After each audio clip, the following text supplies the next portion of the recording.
একটা মদের বোতল থেকে কি করে একটাকে ফিলিস্তিনের কাছে যায় এটা আমরা এখনো 90% মানুষ জানি না। তবে বন্ধুরা, মজু থেকে কিভাবে একটাকে ফিলিস্তিনের কাছে পাঠাতে হয় আজ আমি সেই ভিডিও নিয়ে আপনাদের মাঝে হাজির হলাম।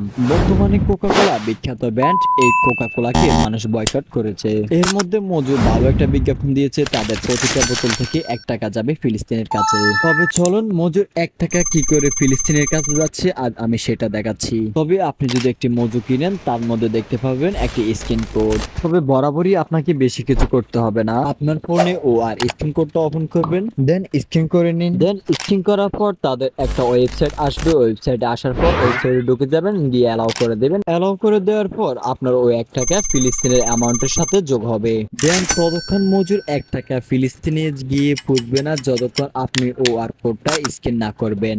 বরাবরই আমি ভিডিও থেকে বিদায় নিচ্ছি, আপনি ভিডিওটা শেয়ার করে দিবেন যাতে একটু ফিলিস্তিনের উপকার হয়।